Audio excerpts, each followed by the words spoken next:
येत्या 3 मार्च 2026 रोजी द्रस्तोदित स्वरूपाचं खंडग्रास चंद्रग्रहण होणार आहे, जे फाल्गुन शुद्ध पौर्णिमेला होणार आहे. ओम महेश करणार आहे. मला एक प्रश्न पडलेला आहे. ग्रहणाचा स्पर्श कधी आहे? खूप चांगला प्रश्न विचारलाय. 3 मार्च या दिवशी जरी सूर्योदयापासून सूर्यास्तापर्यंत या ग्रहणाचे भेद असले, पण दुपारी 3:20 जो कालखंड आहे त्यावेळेला तो स्पर्श. आणि ग्रहणाचे संमेलन कधी आहे? बरोबर, दुपारी ठीक 4:34 ग्रहणाचं संमेलन होईल. ग्रहणाचे मध्य कधी आहे? बरोबर, या खग्रास चंद्रग्रहणाचा जो मध्य आहे तो 5:04.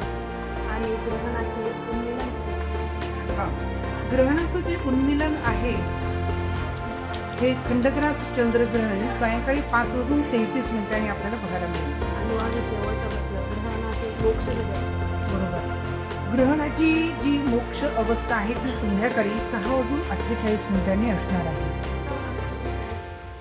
माझा एक प्रश्न आहे, ग्रहण दिसणारे प्रदेश कोणते? हो अनुजी, तुमच्या या प्रश्नाचा उपयोग सगळ्यांनाच होणार आहे.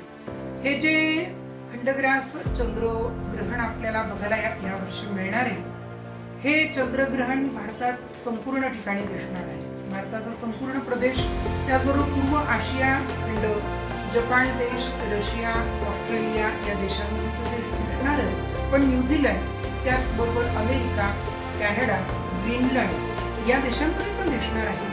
दक्षिण अमेरिकेच्या प्रदेशामध्ये दिसणारे, अंटार्क्टिकेच्या प्रदेशामध्ये पण हे ग्रहण दिसणार. अतिशय सुपेकर आहे. मला असा एक प्रश्न पडलेला आहे की ग्रहण म्हणजे काय आणि त्यांचे नियम काय? बरोबर, ग्रहण म्हणजे ही एक भौगोलिक घटना आहे, ही एक वैज्ञानिक घटना देखील आहे. आणि या ग्रहणाच्या संदर्भात आपण जो प्रश्न विचारलेला आहे तो अतिशय सुंदर आहे. पूर्वी राहू आणि केतू यांचा जो आध्यात्मिक दृष्ट्या जो संदर्भ येतो की ते भगवान सूर्यनारायण आणि भगवान चंद्र यांना त्रास देण्याचा, गिळंकृत करण्याचा प्रयत्न करतात, असा एक संदर्भ आपल्याला श्रीमद भागवत महापुराणामध्ये मिळतोच. पण हे जे ग्रहण जी एक भौगोलिक घटना आहे त्या अनुषंगाने मी काही आध्यात्मिक संकेत आपल्याला देऊ इच्छितो.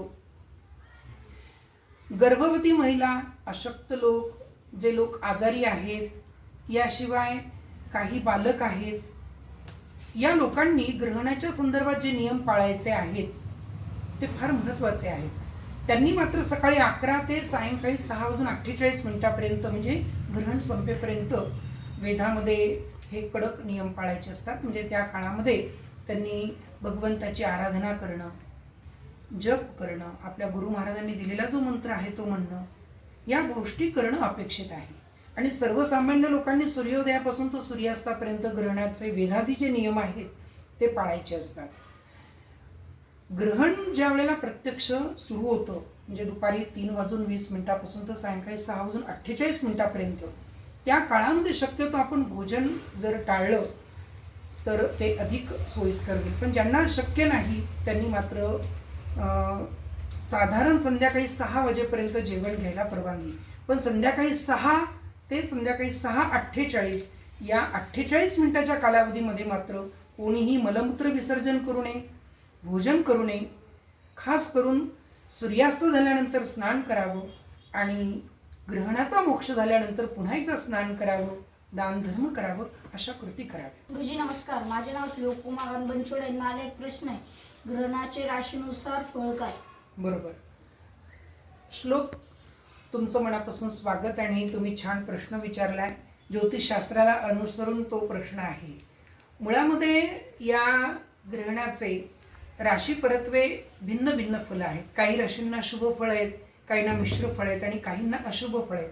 ज्यांना अशुभ फळं आहेत किंवा ज्या गर्भवती महिला आहेत अशा लोकांनी ग्रहण बघू नये असे शास्त्र संकेत आहेत.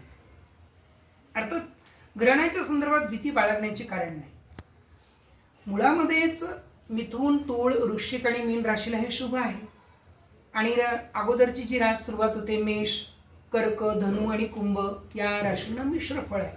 पण वृषभ, सिंह, कन्या आणि मकर या 4 राशींना मात्र हे अशुभ देणारं असं चंद्रग्रहण आहे. नमस्कार गुरुजी. नमस्कार. माझे नाव अंशुल अतुल तपते. माझा असा प्रश्न आहे की ग्रहणाच्या काळामध्ये काय काय करावे?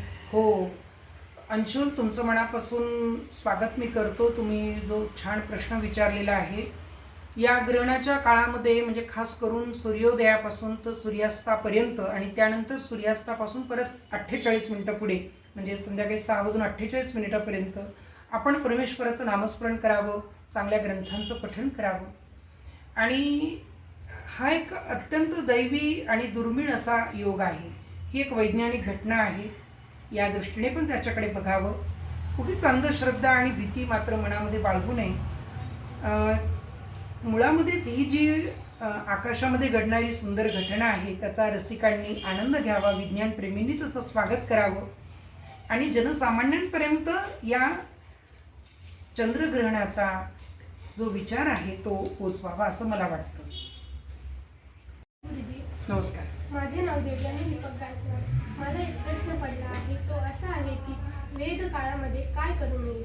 बरोबर, खूप चांगला प्रश्न विचारलेला आहे देवयानीजी.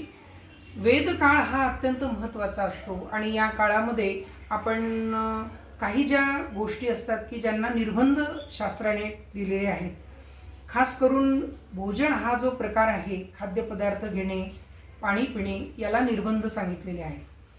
पण मुळामध्ये जे अशक्त लोक आहेत, छोटी बालकं आहेत, गरोदर महिला आहेत, ज्येष्ठ नागरिक आहेत, तर अशा लोकांनी मात्र केवळ संध्याकाळी 6 ते 6:48 या काळापुरतं जरी जेवण केलं नाही, पाणी पिलं नाही, मलमूत्र विसर्जन केलं नाही, या गोष्टी जर त्यांनी पाळल्या तर ते अधिक उत्तम आहे. पण सर्वसामान्य लोकांनी मात्र दुपारी 3:20 जो स्पर्श आहे ग्रहणाचा तेव्हापासून मात्र हे सगळे कडक नियम पाळले पाहिजे. म्हणजे अगदी भोजन करायचं असेल तर सकाळी 11च्या आत शक्यतो करून घ्यावं. पण 11 नंतर मात्र सगळ्यांनी आपलं देवाचं नामस्मरण करणं, चांगल्या ग्रंथांचं वाचन करणं. काही जण नदीमध्ये पात्रामध्ये उभे राहून देवाचा गुरु महाराजांनी दिलेला जो मंत्र असतो त्याचा जप करतात. अशा खूप साऱ्या गोष्टी आहेत. पण मी पुन्हा एकदा सगळ्या आमच्या भाविक भक्तांना आवाहन करेन, तुम्हाला या संदर्भात काही शंका असतील तर तुम्ही मला जरूर संपर्क करा. तुमच्या सर्व शंकांचं आम्ही निरसन करू. येणारा हा जो सुंदर पर्वकाळ आहे आपण त्याचं स्वागत करूया.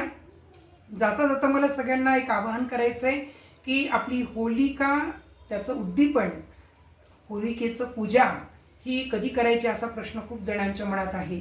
तो 2 मार्च या दिवशी सोमवारी 2 मार्च 2026 या दिवशी आपण होळी करणार आहोत. त्याच दिवशी सर्व नैवेद्य करणार आहोत. त्याच दिवशी देवीचं पूजन आपण करणार आहोत आणि 3 तारखेला 3 मार्च या दिवशी धुलीवंदन आहे. त्याच दिवशी ग्रहण आहे आणि तो ग्रहणाचा जो काही वैज्ञानिक चमत्कार आहे, आनंद आहे, तो आपण अनुभवणार आहोत. सगळ्यांना येणाऱ्या होळी सणाच्या मनापासून हार्दिक शुभेच्छा. आणि या विज्ञानप्रेमींना या चंद्रग्रहणाच्या निमित्ताने या पर्वणीचा अभ्यास करण्याची संधी मिळणार आहे. त्या संधीचं आपण सोनं करूया.